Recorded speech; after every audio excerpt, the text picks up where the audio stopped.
Sir రామకృష్ణతో మా ప్రతినిధి Suryaprakash face to face.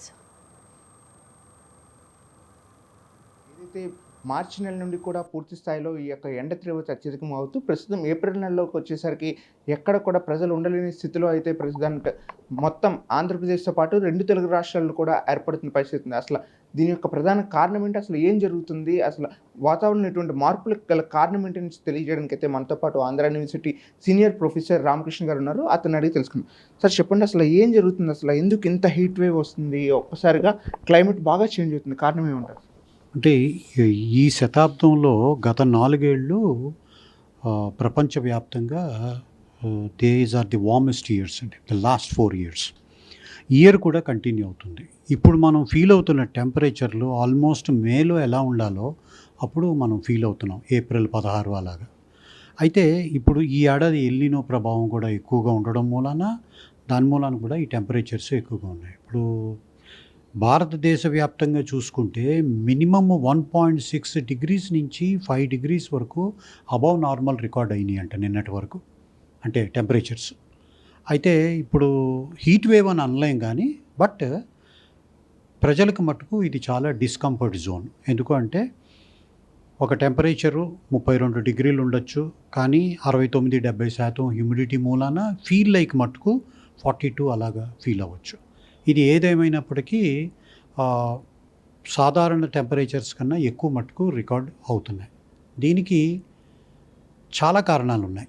అంటే ప్రపంచవ్యాప్తంగా టెంపరేచర్స్ పెరగడం ఒకటి, తర్వాత సముద్ర వాతావరణం మీద టెంపరేచర్ కూడా పెరిగిపోయి భూ వాతావరణానికి సముద్ర వాతావరణానికి వ్యత్యాసం లేకపోవడం, ఆ వ్యత్యాసం తగ్గిపోవడం, దాని మూలన భారతదేశ ప్రజలు ఎస్పెషల్లీ కోస్టల్ ఏరియాస్లో ఉన్నవాళ్ళు ఎక్కువ టెంపరేచర్స్కి లోన్ అవుతున్నారు అబౌవ్ నార్మల్. బికాజ్ ఏంటంటే సీ సర్ఫేస్ నుంచి వస్తున్న కూల్ ఎయిర్ తగినంతగా రాకపోవడం మూలన.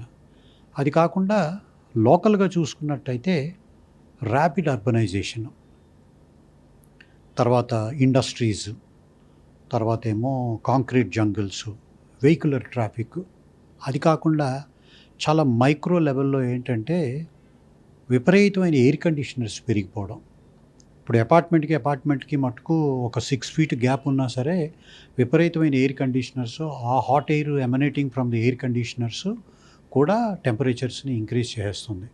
ఇవన్నీ కలిపి వెరసి టెంపరేచర్స్ మటుకు విపరీతంగా పెరిగిపోవడం జరుగుతుంది. ఇది అండి కారణం. సో ప్రధానంగా పబ్లిక్ ఏం చేస్తే బాగుంటుంది అంటారు? ఇంత హీట్ వేవ్ని కంట్రోల్ చేసుకోవడానికి ఏం చేయాలంటారు? రేపటి అంటే ఈ రోజుకి ఎలా అయిపోయింది, బట్ అప్కమింగ్ ఇయర్స్లో ఎలా ఉంటే బాగుంటుంది? అంటే పబ్లిక్లో అవేర్నెస్ పెరగాలండి. ఇప్పుడు డిస్ట్రిబ్యూషన్ ఆఫ్ పాపులేషను, అంటే ఒకే సిటీలో కాన్సన్ట్రేట్ అయిపోకుండా డిస్ట్రిబ్యూషన్ ఆఫ్ పాపులేషన్ ఉండాలి. ఇప్పుడు మనం ర్యాపిడ్ అర్బనైజేషన్ మూలాన, బిల్డింగ్స్ కట్టడం మూలాన ఈ చెట్లన్నింటినీ కొట్టేస్తున్నాము. ఎప్పుడైతే గ్రీనరీ తగ్గిపోయిందో మనకి టెంపరేచర్స్కి ఎక్స్పోజ్ అయిపోతాం. బికాజ్ శాండ్ అంతా ఎక్స్పోజ్ అయిపోతుంది హీట్కి. దాని మూలాన కూడా మనకి టెంపరేచర్స్ పెరిగిపోతున్నాయి. అది కొంచెం కట్ డౌన్ చేయాలి. తర్వాత మరి వెహికులర్ ట్రాఫిక్ అంటే ఇప్పుడు ఏదన్నా మనకి మెట్రో రైల్ లాంటిది ఉన్నదనుకోండి, వెహికులర్ ట్రాఫిక్ కొంచెం తగ్గచ్చు. అలాంటివన్నీ ఉన్నాయి. తర్వాత ఇండస్ట్రీసు, అంటే ఒక దగ్గరే కాన్సన్ట్రేటెడ్గా పెట్టకుండా కొంచెం అది కూడా స్ప్రెడ్ చేస్తే బాగుంటుంది. ఇవన్నీ ఆలోచించి మనం ప్రభుత్వమే కాదు ప్రజల్లో కూడా అవేర్నెస్ పెరగాలి. ఎంతో అవసరమైతే ఉంటే కానీ ఈ సమ్మర్ సీజన్లో నేను అనుకోవడం బిట్వీన్ 11:30 to 3:30 బయటికి రాకుండా ఉండడం మంచిది, ఎంతో అవసరమైతే తప్పించి. వృద్ధులు పిల్లలకి మటుకు చాలా డేంజరస్ ఈ టైప్ ఆఫ్ వెదర్. ఇంకొకటి ఏంటంటే తరచూ మంచినీళ్ళు తాగకపోవడం, విపరీతంగా మనకు దాహం వేయటం లేదులే అని చెప్పేసి బయట పనిచేయడం, ముఖ్యంగా ఈ లేబర్ క్లాసు, పాపం వర్కింగ్ క్లాసు, వీరందరూ ఈ వడదెబ్బకి లోనవుతూ ఉంటారు. ఇవన్నీ కొంచెం జాగ్రత్త వహిస్తే మంచిదని నా అభిప్రాయం. So last and final sir, actually 19th నుండి కూడా, రేపు రాబోయే 19th నుండి కూడా హీట్ వేవ్ దాదాపు మరీ హైక్ అవుతుంది. అంటే 60 degrees వరకు హ్యూమిడిటీ ఫీల్ అవుతారని చెప్పేసి బయట వార్తలు కథనాలు అయితే ప్రచారం అవుతున్నాయి. కొంతమంది సోషల్ మీడియా ప్రచారం చేస్తున్నారు. అది ఎంతవరకు నిజం అంటారు?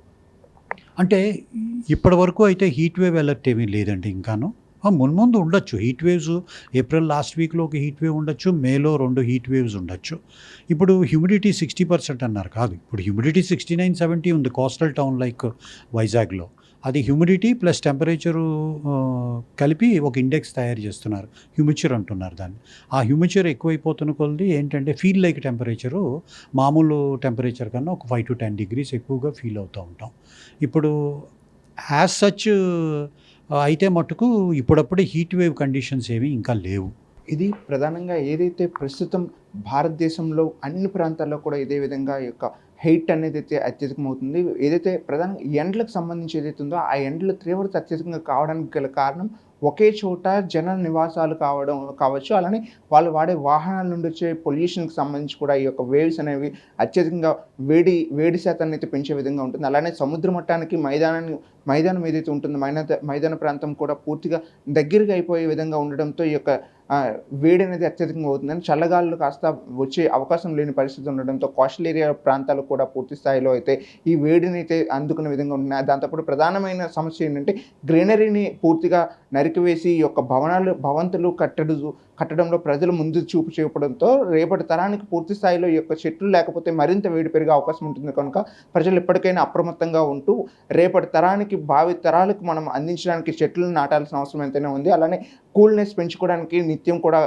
ఇంకుడు గొంతులకు సంబంధించి ఏవైతే ఉంటాయో వాటిని కూడా నీటి నిల్వలను పెంచుకోవడానికి అయితే ఏర్పాటు చేసుకోవాలని విషయాన్ని తెలియజేస్తున్నారు. రాగల కొద్ది రోజులు కూడా ఇదే విధంగా వేడి అత్యధికంగా ఉండే అవకాశం ఉండడంతో ప్రజల్లో ముఖ్యంగా వృద్ధులు చిన్నారులు అయితే బయటికి రాకుండా ఉదయం 9:30 నుండి సాయంత్రం 4 వరకు కూడా అత్యధికంగా ఎవరు ఊరికి పని ఏమీ లేని సమయంలో బయటికి రాకుండా తగు జాగ్రత్తలు తీసుకోవాలన్న విషయాన్ని కూడా తెలియజేస్తున్న పరిస్థితి కనిపిస్తుంది. ప్రధానంగా వీటితో పాటు నీరుని నిత్యం కూడా తీసుకొని ప్రజలు వారి యొక్క ఉపశమనాన్ని పొందే అవకాశం ఉంటుందని తక్షణమే ప్రతి ఒక్కరు కూడా నీటిని అయితే వాళ్ళతో పాటు క్యారీ చేసుకోవాలన్న విషయాన్ని కూడా తెలియజేస్తున్న పరిస్థితి కనిపిస్తుంది. కెమెరామెన్ సాయి కిరణ్తో సూర్యప్రకాష్, స్వతంత్ర టీవీ, విశాఖపట్నం.